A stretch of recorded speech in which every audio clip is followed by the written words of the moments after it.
Hi friend, आपका अपने YouTube channel SK class में स्वागत करते हैं हम। जैसे कि आप लोग जानते हैं, यहाँ पे आप लोगों को पर डे करंट अफेयर कराया जाता है। आज भी हम 6 मई 2020 6 मई 2020 से मोस्ट इम्पोर्टेंट करंट अफेयर लेकर आए हुए हैं। टॉप 10 करंट अफेयर यहाँ आप लोग को पर डे कराया जाता है। आज भी 6/5/2020 से करंट अफेयर लाए, जो कि आने वाले आपके कोई भी एग्जाम जहाँ पर करंट अफेयर पूछे जाते हैं, उससे आप लोग को यहाँ से बहुत ही फायदे होने वाले हैं।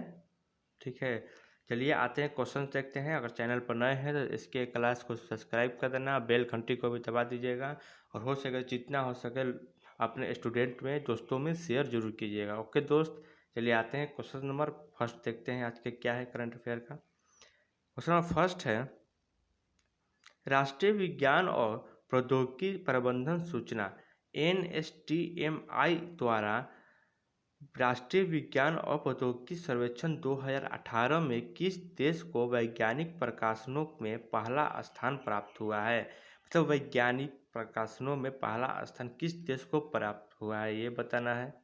यहाँ पे 4 ऑप्शन दिए हुए हैं, तो इसका हो जाएगा ऑप्शन नंबर सी, संयुक्त राज्य अमेरिका को वैज्ञानिक प्रकाशनों में पहला स्थान प्राप्त हुआ है। और इसके बारे में पहला दूसरा स्थान और भारत का स्थान कितना है। ओके, तो यहाँ पर देखिए, चीन ने दूसरा रैंक प्राप्त किए हैं। ओके, और भारत ने विश्व स्तर पर तीसरे स्थान प्राप्त किए हैं। भारत ने ये इस सर्वेक्षण में देश भर में फैले केंद्र सरकार, राज्य सरकार, उच्च शिक्षा, सार्वजनिक क्षेत्र के उद्योग और निजी क्षेत्र के उद्योग से संबंधित विभिन्न क्षेत्रों के 6800 से अधिक विज्ञान और प्रौद्योगिकी संस्थानों को शामिल किया गया है इसमें। ओके, अब भारत विश्व में रेजिडेंट पेमेंट फाइनली गतिविधियों के मामले में 9वें स्थान पर है। पेमेंट और गतिविधियों के मामले में विश्व में भारत कौन सा स्थान पर है? 9वें स्थान पर है। और पेमेंट दाखिले करने वाले कार्यालयों के मामले में 7वें स्थान पर है भारत। ओके, तो हमें इस क्वेश्चन से इतनी सारी जानकारियाँ मिलती है। ओके दोस्तों, चलिए आते हैं क्वेश्चन नंबर 2 पे। क्वेश्चन नंबर 2 कहता है, किस भारतीय संस्थान ने पृथ्वी के चुंबकीय मंडल क्षेत्र का अध्ययन करने के लिए सिमुलेशन कोड विकसित किया है? ये बताना है किस भारतीय संस्थान ने। यहाँ देखिए 4 ऑप्शन दिया हुआ है, आप देख सकते हैं। तो इसका हो जाएगा ऑप्शन नंबर डी, भारतीय भू विज्ञान संस्थान ने पृथ्वी के चुंबकीय मंडल क्षेत्र का अध्ययन करने के लिए सिमुलेशन कोड विकसित किया है। ओके, अब ये समझ लेते हैं। ये अब आते हैं नेक्स्ट क्वेश्चन नंबर 3 है दोस्तों, कौन सा राज्य अपने नागरिकों को मुफ्त और कैशलेस बीमा प्रीमियम प्रदान करने वाला राज्य बना है? ये बताना है। तो अपने जो नागरिकों को वो क्या करेगा? कैशलेस बीमा प्रीमियम प्रदान करेगा। कौन सा राज्य? ये होगा हाल ही में महाराष्ट्र राज्य ने। ओके, ये समझते हैं ये क्या है। तो सभी नागरिकों को महात्मा ज्योतिबा फुले जन आरोग्य योजना के तहत कवर किया जाएगा और वर्तमान में 85% आबादी को कवर किया जाएगा। मतलब 85% आबादी को कवर किया जाएगा ज्योतिबा फुले जन आरोग्य योजना के तहत। और इससे बाकी 100% को भी बढ़ाया जाएगा। यह पहल सरकार द्वारा निजी अस्पतालों में रोगियों में ओवर चर्चा को रोकने के लिए शुरू की गई है। ओके दोस्तों, आते हैं नेक्स्ट क्वेश्चन नंबर नेक्स्ट है क्वेश्चन नंबर 4। 2020 में वसंत खगोल विज्ञान दिवस किस दिन को मनाया गया है? मतलब खगोल विज्ञान दिवस मनाया गया है हाल ही में, वो किस दिन को मनाया गया है? तो ऑप्शन नंबर बी, 2 मई। कब? 2 मई को बनाया गया है। अब यहाँ समझते हैं इसके बारे में। तो अंतर्राष्ट्रीय खगोल विज्ञान दिवस प्रति वर्ष दो बार यानी कि एक वसंत ऋतु में और दूसरा है शरद ऋतु में। मतलब 2 बार मनाया जाता है साल में, एक वसंत ऋतु में और दूसरा शरद ऋतु में। इस दिन संग्रहालय, समाज, खगोलीय संस्थान और तारामंडल खगोल विज्ञान की दुनिया के बारे में जागरूकता फैलाने के लिए, मतलब विज्ञान के बारे में जागरूकता फैलाने के लिए सेमिनार, कार्यशाला और अन्य मज़ेदार गतिविधियों को आयोजित किया जाता है। ओके, पहले दिन का आयोजन, मतलब आज से, मतलब पहला दिन जब हुआ मनाया गया था 1973 में। ये मनाया गया था 1973 में विज्ञान दिवस। ओके, इसमें astronomical association of northern America के अध्यक्ष डग बर्जर ने किया था। अमेरिका के अध्यक्ष कौन थे? डग बर्जर। इन्होंने ही किया था यहाँ पे 1973 ईस्वी में पहला बार मनाया गया था। ओके, आते हैं नेक्स्ट क्वेश्चन नंबर 5।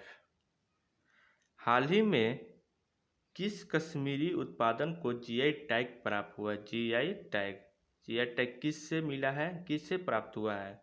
इसमें बताना है। कश्मीरी के नाम है, जो कश्मीर में उत्पादन होता है, तो इसमें होता है केसर, बहुत फेमस है, जो कि कश्मीर से उत्पादन होता है, इसे जीआई टैग मिला है। ओके,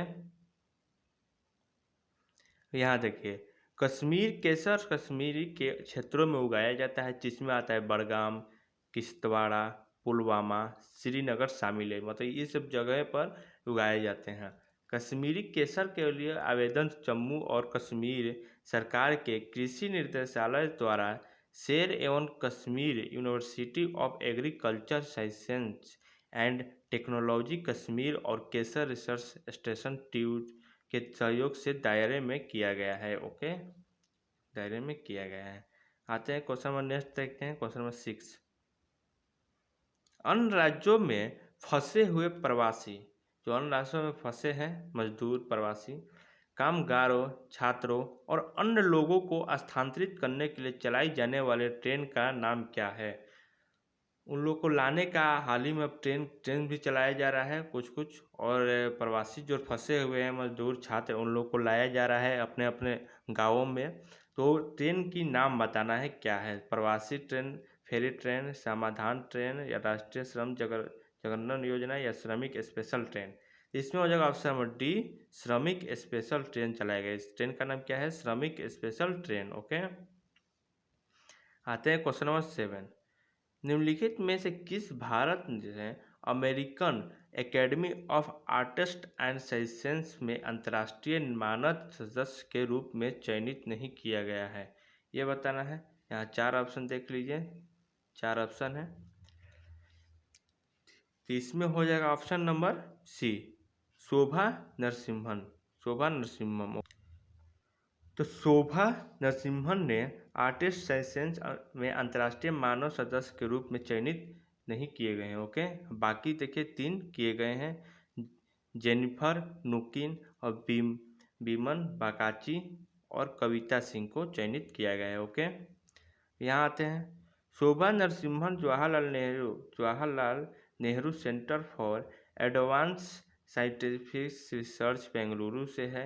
विमन बगाची भारतीय विज्ञान संस्थान बेंगलुरु के solid state of structure committee unity से है। ओके, आते हैं नेक्स्ट क्वेश्चन नंबर 8। जर्मनी रॉय किस क्षेत्र से संबंधित थे? जर्मनी रॉय हैं वो किस क्षेत्र से संबंधित थे? यहाँ पे ऑप्शन 4 है, इसको बताइए। तो इसका हो जाएगा ऑप्शन नंबर ए, चित्रकारी से संबंधित है Germany Roy. Question number next, question number 9। Yes bank के नाम सुने होंगे आप लोग।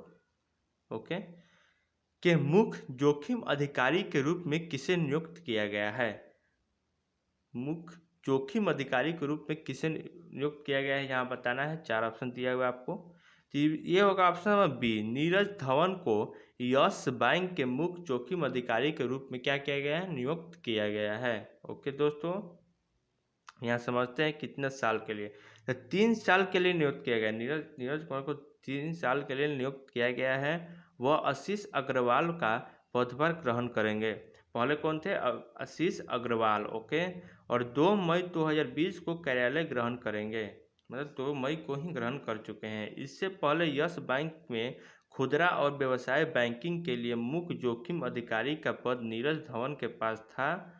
ओके, और जिनके पास बैंकिंग उद्योग और वित्तीय संस्थाओं से 29 वर्ष का अनुभव है। नीरज कुमार भी जो गए हैं उनको 29 साल।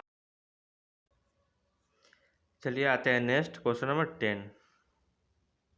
10 है, किस मंत्रालय ने 49वें लघु वनोपज के लिए MSP में वृद्धि की है? ये बताना है किस मंत्रालय ने। तो यहाँ हो जाएगा ऑप्शन नंबर बी, जनजातीय मामलों का मंत्रालय। कौन सा मंत्रालय? जनजातीय मामलों का मंत्रालय ने 49वें लघु वनोपज के लिए एमएसपी में वृद्धि की है। ओके, समझ लेते हैं थोड़ा सा यहाँ पे। तो लघु वन उपज में विभिन्न मुद्दों के बीच एमएसएस वृद्धि 16% से 66% के बीच है।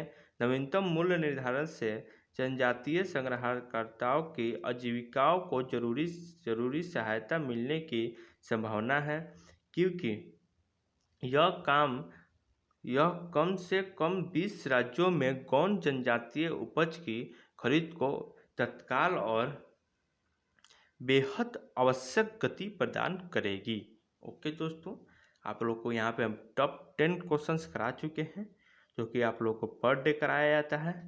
और यहाँ से आप लोग बने रहिए इस चैनल से, आप लोग को 100 क्वेश्चंस का भी सिलेक्शन मिलेगा। जनवरी मंथली बाई आप लोग को भी क्वेश्चन कराया जाएगा।